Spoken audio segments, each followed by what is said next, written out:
My name is John T. Sonny Edwards. I live in Smithfield, Virginia. I was born August the 1st, 1934 in Newport News, Virginia. I graduated from Smithfield High School in 1952.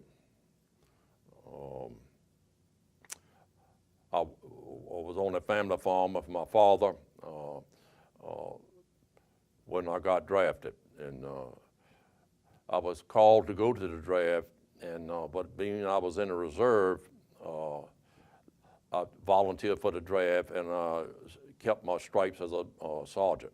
When I was in high school, I really didn't hear anything much about it in my junior, senior year. But later I did start hearing about the war in Korea. Yeah, in 1950 the Korean War broke out. And what were you doing? You were in the high school, right? 1950? Yeah. Yes, sir. Yeah. And what people talk about the Korean War? To my knowledge, I don't remember it being discussed. I think that summer when I graduated, I started hearing some, I heard a friend of mine got drafted. I think he got drafted in 51, but I didn't know about it in 51. I didn't find out about it in 52, that there was a war going on in Korea. So how about your family? You were adopted by? Yes, I was adopted by, my mother and father was raised in Isle of Wight County. They were living in Newport News. At the time, my father was working for Newport News Shipbuilding. My adopted mother had had 3 miscarriages, and she couldn't have any children. And her doctor told her about a family of kids that needed a home. My biological father got killed in a car wreck when I was 6 weeks old. And my mother didn't have the means to feed us and raise us. And so my adopted parents went to see us where we were, and they really would have liked to adopt all 3, but it wasn't financially feasible. So they adopted me, being I was a baby. And the adoption was final, I think, after about 18 months. They took me when I was 9 months old and nursed me back to health.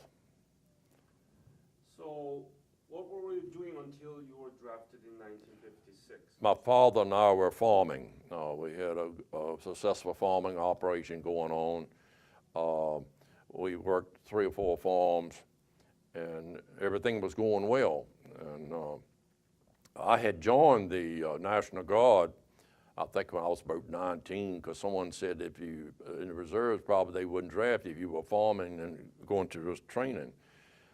But I was too old when I joined, so then I got a notice, I think October of 56, to go for a physical for draft. And I passed the physical flying colors, and then I got a notice back to report for duty.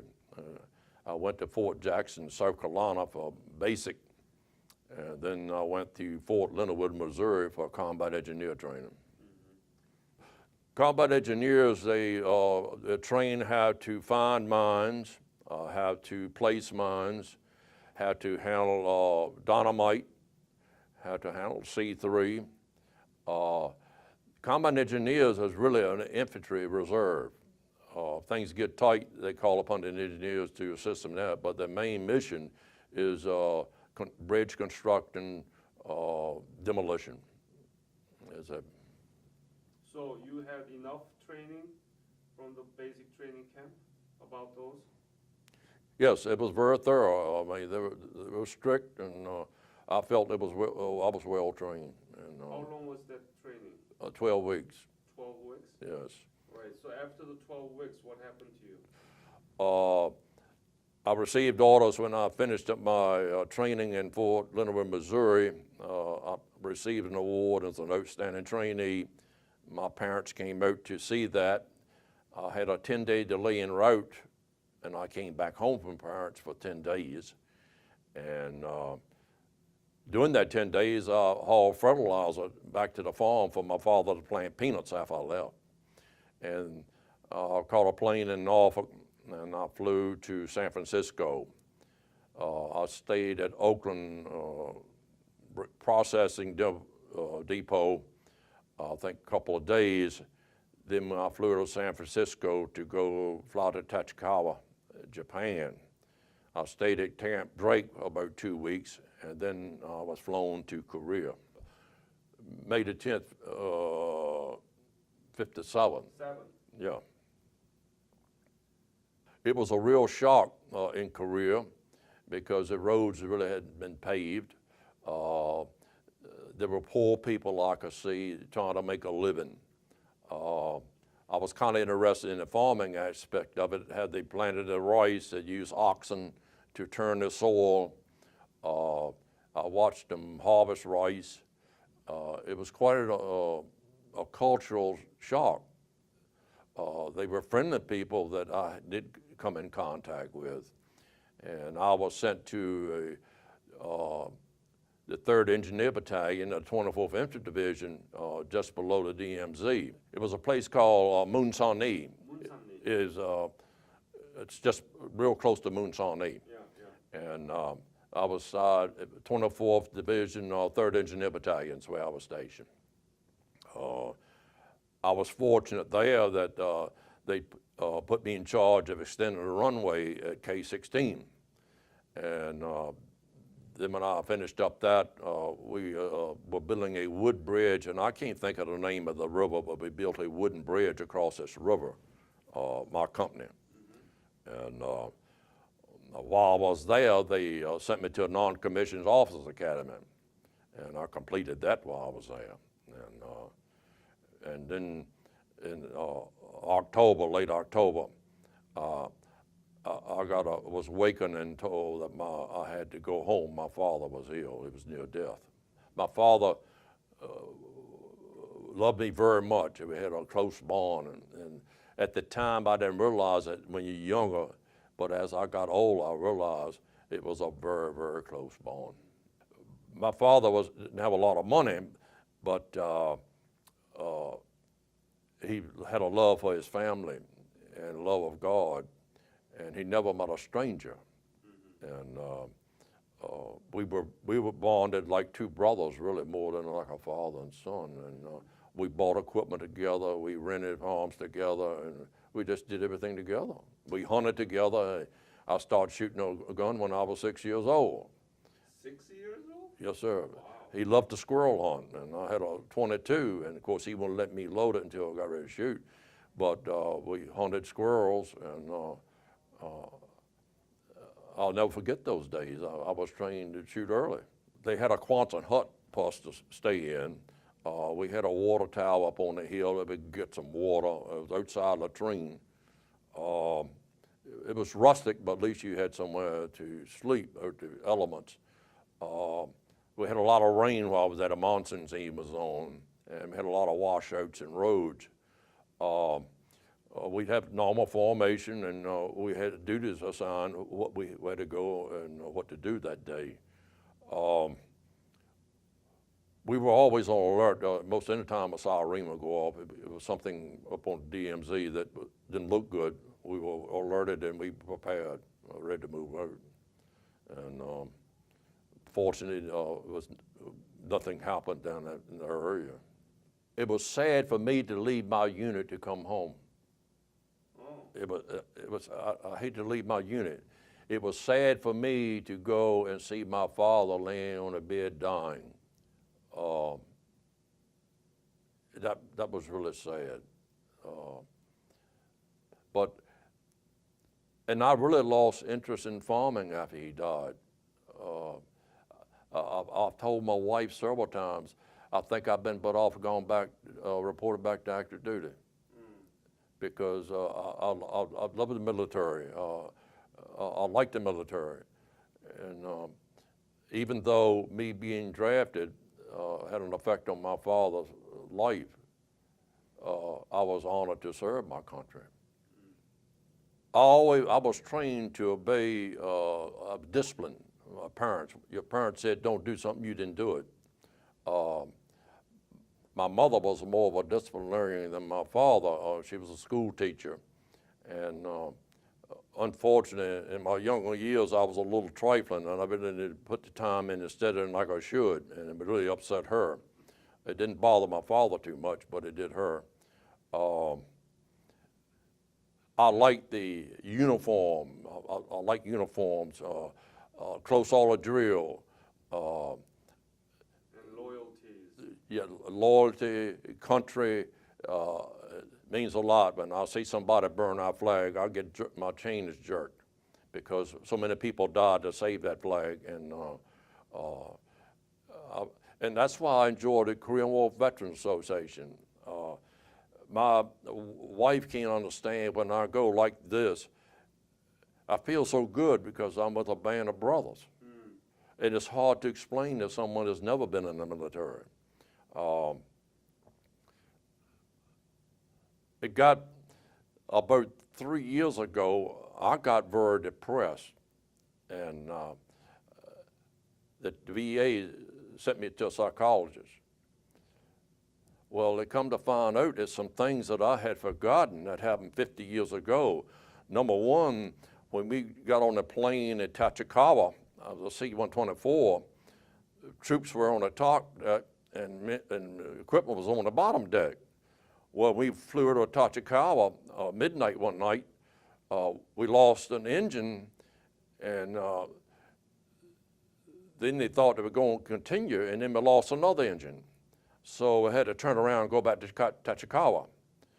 Well, going back, one of the dudes on the plane had been over before. He said, well, last month they had one crashed in Yalu River. Well, that was really encouraging. So we went back and we spent the night at Camp Drake, and we got up midnight the next night and started in, and we lost another engine on the way that time.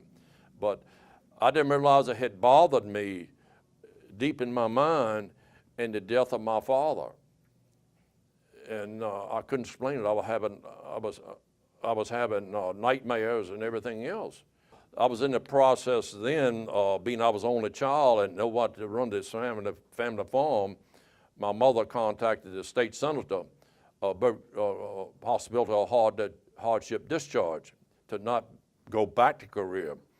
And in the meantime, I reported to Fort Eustis twice a week for about 30-some days after my 30 days was up to find my records. They couldn't find my records. They was in Hawaii. So finally, I went to Fort Meade, Maryland, the last of January, and to be discharged. Well, the other thing that happened, I forgot this, 3 weeks after my father died, I went to my grandfather's house to find him, and I found him dead in the pasture 3 weeks after my father died. And I began to wonder, I said, what is going to happen next? And my grandfather was about 70-something years old, and my father was his only son. And my grandfather took it hard too. The doctor thinks he had a cerebral hemorrhage. But it was real cold that day. We were trying to pick peanuts and the ground was frozen. And I sent a man to the house to get me a pea punch so I could dig in the ground. And he said, go back and tell Sonny to come on the house. It's too cold to work out there. And he said, Mr. Davis said, he's trying to get the crop in. And after that's the last time he was seen alive. He dropped dead in the yard. I think probably the most dangerous moment was trying to get there, keeping that plane from crashing. And it was loaded to the gills. It was loaded with tanks and bulldozers on the lower deck and the troops on the top deck. And I was glad to touch the ground, I'll be honest with you. Of course, I'm an old country boy the first time I've been on a plane when I flew to California. But it was touchy. And, but the Korean people, I'd go through the village and I'd see they had fish hanging up, they had chickens hanging up, and I often wondered, how in the world could they eat it? It's bound to go bad if it wasn't refrigerated. And, but they survived it, and never forget the honey buckets. Every morning go out and put that around the cabbage and stuff, and kimchi. I remember that smell. We had a barber that would come on post to cut our hair sometime. And he got so bad you couldn't hardly sit in the chair to get your hair cut for him from to keep you. But I understand that's a delicacy of the Korean people. Yeah, I like the sweet and sour pork they have. When I go to eat, I don't really know everything I'm eating, but a lot of it's very good, very good. And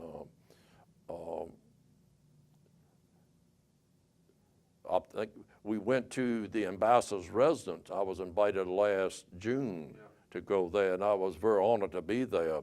And General Lee, they invited us, a group of us there, for a luncheon.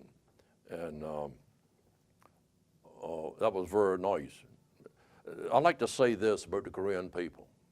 The Korean people are the most appreciative people of any nation I know of for their freedom. Every time you get around, they say thank you for what you did. And thank you goes a long, long way. You don't see these other nations that we went to rescue from dictatorship or communism say thank you. The older I get in my life, I'm glad I was a part of it. I don't have any children. If I did, or grandchildren, I want them to be a part of this legacy to know about it. Because even today, people do not know anything about the Korean War. I'm talking about the older people, particularly younger people. It's not taught in our schools. And I do some involvement with the Tell America program. I've got to do a program at the library the Saturday before Veterans Day. I'm doing that. And I've got a program to give to an ROTC unit in about a couple months. But a lot of the American people don't know anything about it. And I don't think during the war, I was the only person not really aware of what was going on. I think it was nationwide. I really do that in a lot of areas. And I've seen the graybeards. Somebody put an article in there. I went to basic training and said, I'm going to Korea. So where is that? I never heard about it. So I think that was the attitude of the nation, and it had a lot to do with our leadership. They call it a police department, a police action. It was not really called a war. And it didn't have the coverage of the sacrifices being made of there, getting killed. We didn't have TV coverage on the front line. You get a little trickle back what the government wants you to hear. And it was terrible.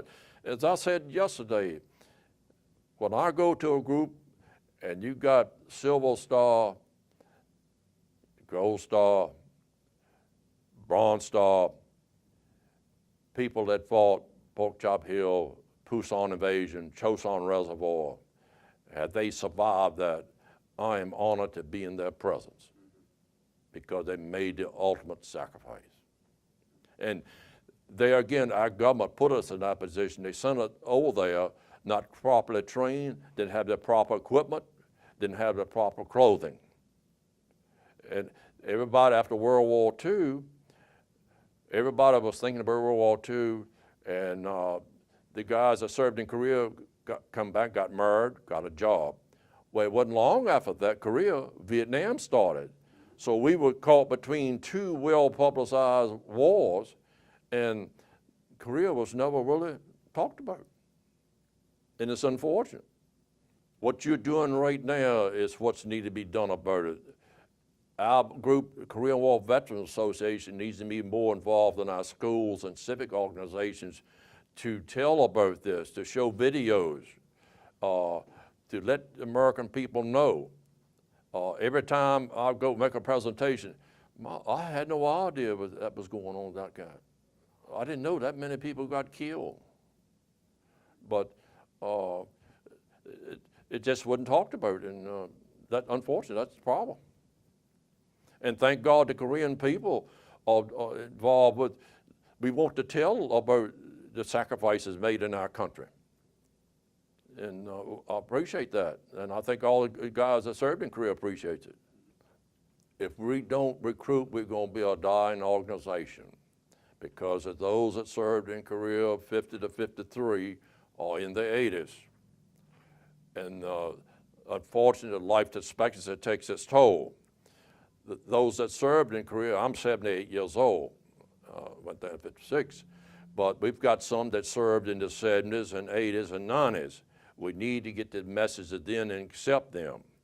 I know probably, I sent an email to a friend of mine in the 24th Infantry Division to join the Korean War Veterans Association.